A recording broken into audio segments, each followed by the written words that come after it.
नमस्कार साथियों, स्वागत है आपका आप ही के YouTube चैनल देवेंद्र आचार्य केमिस्ट्री पर और मैं हूं नमन आचार्य। साथियों, हमने धातुओं के यानी कि मेटल्स के केमिकल प्रॉपर्टीज रासायनिक गुण तो देख लिए थे, लेकिन अधातुओं के बाकी थे जो कि जस्ट अपोजिट होते हैं। लेकिन फिर भी मैं उस पर आपके लिए वीडियो लेके आया हूँ। स्टार्ट करते हैं अधातुओं के रासायनिक गुण, the chemical properties of the non metals. Start करें। सबसे पहले बुक में यदि आप देखेंगे, बुक पर एक बार नजर डालेंगे तो आप पाएंगे कि बुक में एक ही साथ दिया गया है धातुओं के रासायनिक गुण और अधातुओं के रासायनिक गुण।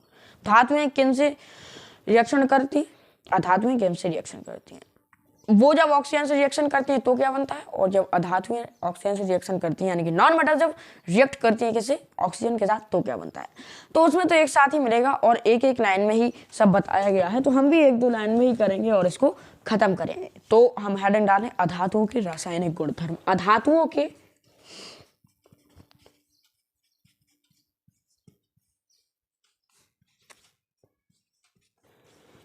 रासायनिक गुणधर्म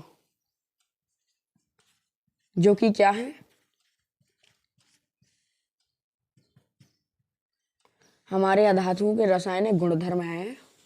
तो सबसे पहले हम हेडिंग क्या डालेंगे कि जब अधातुएं जो हैं ऑक्सीजन से अभिक्रिया करती हैं, जो कि बुक में भी एनसीईआरटी की बुक में सबसे पहला हेडिंग यही है कि अधातुओं की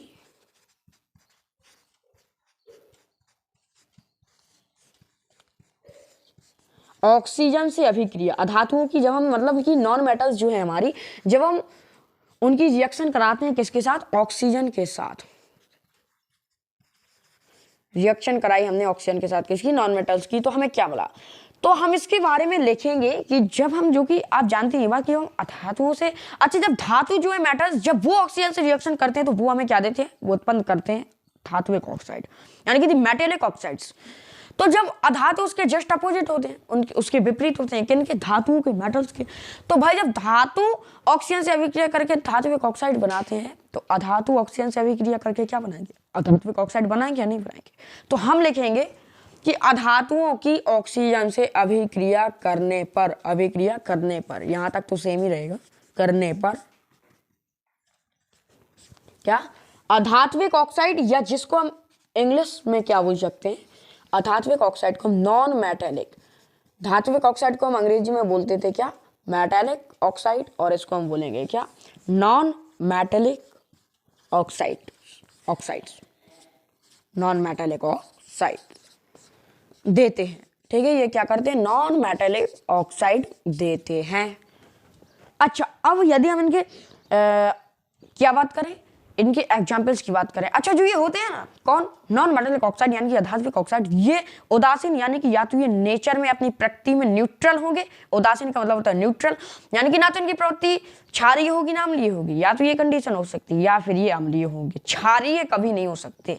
नॉन मेटल के बने हुए ऑक्साइड्स कभी भी क्षारीय प्रवृत्ति यानी कि हम बोलें तो कैसे, बेसिक नेचर के नहीं हो सकते। उदासीन या अम्लीय दो में से कुछ हो सकते हैं। तो हम क्या लिखेंगे कि अधातुओं के ऑक्साइड, ये बहुत ही छोटी सी वीडियो है और इसको हम देखेंगे केवल इनके रासायनिक गुणधर्म, केमिकल प्रॉपर्टीज। अधातुओं के ऑक्साइड जो है हमें क्या देते हैं, अधातुओं के ऑक्साइड्स हमें देते हैं या तो वो उदासीन होंगे यानी कि न्यूट्रल होंगे। उदासीन को बोलते हैं न्यूट्रल, जो ना एसिडिक हो ना बेसिक हो ना अम्लीय हो प्रकृति में ना क्षारीय हो, उसकी पीएच यानी कि पीएच वैल्यू जस्ट कितनी हो, जस्ट 7 हो। न्यूट्रल या अम्लीय होंगे,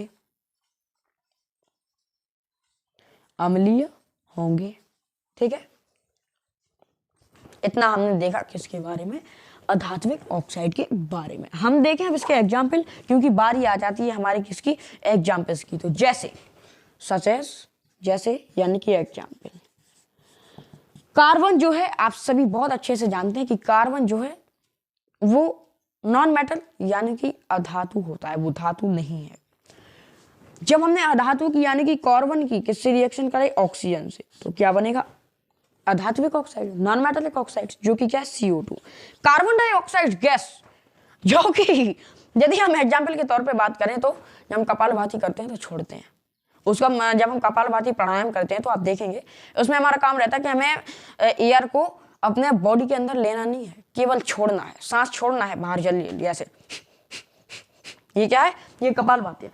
तो जब कार्बन डाइऑक्साइड जो होती है मानवर, ये कार्बन डाइऑक्साइड जो गैस है ये अधातु की ऑक्साइड यानी कि नॉन मेटेलिक ऑक्साइड होती है, नॉन मेटेलिक ऑक्साइड्स,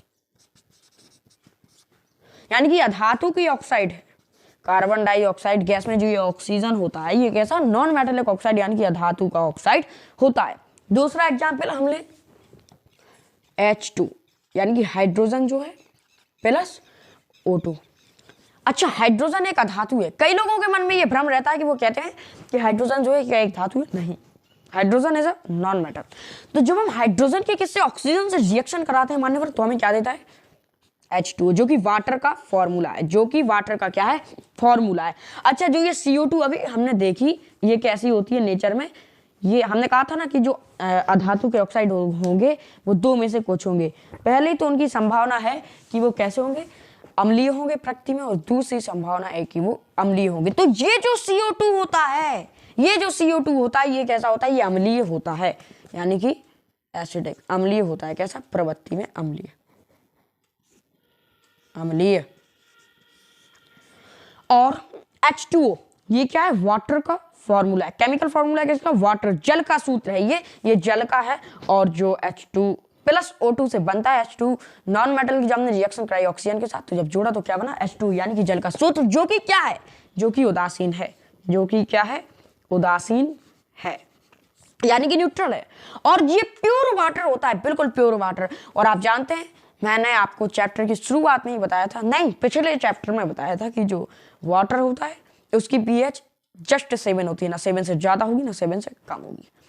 और जिसकी pH 7 होती है वो ना अम्लीय होता है ना क्षारीय होता है। अच्छा, अधातु जो होती है मान्यवर वो कैसी होती है? वो किससे अभिक्रिया नहीं करती? अधातु जल से, यानी कि वाटर से रिएक्शन नहीं करते हैं। तो हम वोट को करते हैं क्लीन और लिखते हैं अपना नेक्स्ट पॉइंट। तो हम ये बोल रहे थे कि जो हमारा नेक्स्ट पॉइंट है वो क्या है कि जो अधातु यानी कि जो नॉन मेटल होते हैं वो क्या है? जल से अभिक्रिया नहीं करते हैं। जल यानी कि वाटर H2O से क्या नहीं करते हैं? रिएक्शन नहीं करते। अधिकतर मामलों में हमने ये देखा है कि अधातु जो है जल से अभिक्रिया नहीं करते हैं, अभिक्रिया नहीं करते हैं।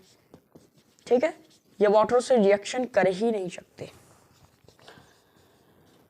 और जो है हमारे पास हम क्या लिखेंगे कि कुछ, भले ही ये जल से अभिक्रिया ना करें, लेकिन कुछ विशिष्ट धातु यानी कि जो कुछ स्पेशल मेटल्स होती हैं उनसे क्या है? ये रिएक्शन करते हैं। नॉन मेटल्स विशिष्ट धातुओं से अभिक्रिया यानी कि रिएक्शन करते हैं। हमारे पास इसके कई एग्जांपल्स हो सकते हैं और हम पिछले लेक्चर में इसको देख भी चुके हैं। कुछ ऐसी मेटल्स होती हैं जिनके साथ में नॉन मेटल जो है रिएक्ट कर जाती हैं। अच्छा, और धातु और अधातु के बीच में जो अभिक्रिया है इसको हम नेक्स्ट पॉइंट में चर्चा करेंगे बहुत ही अच्छे से, कि जो धातु एक मेटल ले लीजिए एक तरफ और एक तरफ ले लीजिए नॉन मेटल, और इन दोनों के कराइए रिएक्शन, क्या मिलेगा? तो जो मिलेगा उसका रिजल्ट हम अगली वीडियो में देखेंगे। अच्छा, अब जो है हम क्या लिखेंगे? अब हम इसकी केमिकल प्रॉपर्टीज पर आ जाते हैं। और जो अभी तक हमने ये देखी ये भी सारी क्या है? केमिकल प्रॉपर्टीज, यानी कि रासायनिक गुणधर्म ही है। अधातु विद्युत तथा ऊष्मा की कुचालक होती है। जो नॉन मेटल्स होती हैं, याद रखना आप हमेशा, non metals always are the bad conductors of the heat and electricity. अधातु विद्युत तथा ऊष्मा की, विद्युत तथा ऊष्मा यानी कि heat and electric current, electricity, जो लाइट जो बिजली होती है, विद्युत तथा ऊष्मा यानी कि हीट, और हम इसको विद्युत को हम इंग्लिश में बोल सकते हैं इलेक्ट्रिक करंट या इलेक्ट्रिसिटी। तो इन दोनों की जो ये नॉन मेटल्स होती है वो कैसी? कुचालक। कुचालक बोले तो जिनमें से ये फ्लो ना हो, कि ये दोनों अधातुओं में से प्रवाहित नहीं हो सकते। कुचालक, बेड कंडक्टर्स, इनमें हीट नहीं होती है, कुचालक होते हैं। सुचालक और कुचालक दोनों एक दूसरे के जस्ट अपोजिट वर्ड हैं।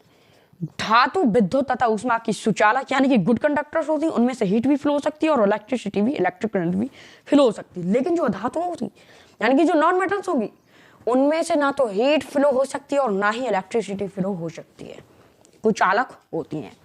अच्छा, अधातुओं में लस्टर नहीं पाई जाती, जो कि मैंने पिछली वीडियो में आपको बताया था कि जो मेटल्स होते हैं मानवर हमारे पास उनमें लस्टर होता है, यानी कि एक अच्छी शाइनिंग पाई जाती है, एक चमक पाई जाती है, एक विशेष चमक। लेकिन अधातु में ऐसा नहीं होता है। अधातु में कोई लस्टर, कोई शाइनिंग नहीं पाई जाती है अधातुओं में। जैसे धातु मैंने बोला था ना कि मेटालिक शाइन लस्टर यानी कि जो चमक पाई जाती है, अधातु में चमक नहीं पाई जाती है, इनमें शाइनिंग नहीं पाई जाती है, जिसको हम लस्टर बोल सकते हैं, नहीं पाई जाती है।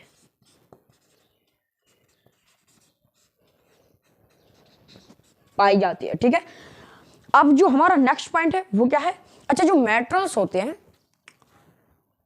यदि हम केवल मरकरी, एक्सेप्ट मरकरी, यदि हम केवल मरकरी को छोड़ दें, Hg को, तो जितने भी मेटल्स होते हैं वो सॉलिड स्टेट में एग्जिस्ट करते हैं, फाउंड करते हैं। लेकिन मरकरी एकमात्र ऐसा मेटल है जो कि धातु होने के बावजूद भी लिक्विड स्टेट यानी कि द्रव अवस्था में जो कि एग्जिस्ट करता है, यानी कि फाउंड करता है।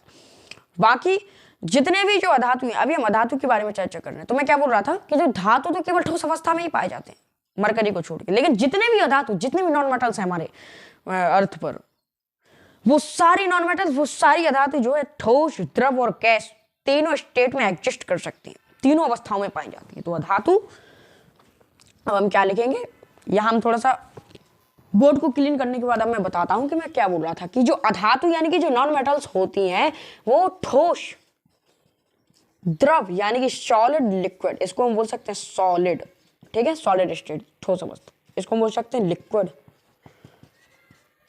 तथा गैस यानी कि गैसियस स्टेट में भी वो पाई जाती है। तीनों अवस्थाओं में पाई जा सकती हैं क्या? अधातु यानी कि नॉन मेटल्स, गैस तीनों अवस्थाओं में पाई जाती है, तीनों अवस्थाओं में पाई जाती हैं, ठीक है, एग्जिस्ट करती है या फाउंड करती हैं, एक ही वर्ड है। अधातु जो है सॉलिड, अच्छा जो एक नॉन मेटल होती है जिसके बारे में मैंने आपसे चर्चा की, डायमंड, जो हीरा होता है वो क्या है? कार्बन का बना होता है।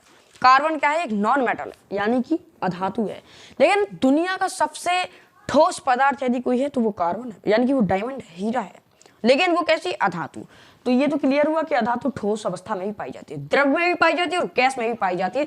आज की वीडियो, इस छोटी सी वीडियो में मैंने एक चीज देखी है कि जब मैं छोटे वीडियो बनाता हूं तो उससे व्यू भी बढ़ते हैं, और जैसे कि मेरी पिछली वीडियो छोटी वीडियो डली थी तो उससे व्यू भी बढ़े और कई सारा मुझे फायदा हुआ। तो मान्यवर, हमने इस छोटी सी कितने मिनट की वीडियो में, आज हमारी वीडियो को हो चुके हैं अभी 12 मिनट 40 सेकंड। तो 12 मिनट 40 सेकंड के इस वीडियो में हमने बहुत कुछ सीखा नॉन मेटल्स के रासायनिक गुणधर्म यानी कि केमिकल प्रॉपर्टीज। और अगली वीडियो में हम आपसे मिलते हैं एक अच्छी हेडिंग के साथ, जिसमें हम क्या पढ़ेंगे कि धातु और अधातु यानी कि मेटल्स एंड नॉन मेटल्स की म्यूचुअली रिएक्शन यानी कि आपसी अभिक्रिया कैसे होती है।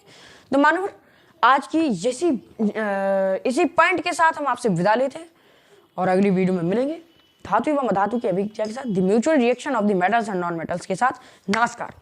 तब तक कि आप सेफ रहिए, घर पर रहिए, स्वस्थ रहिए, मस्त रहिए। नमस्कार।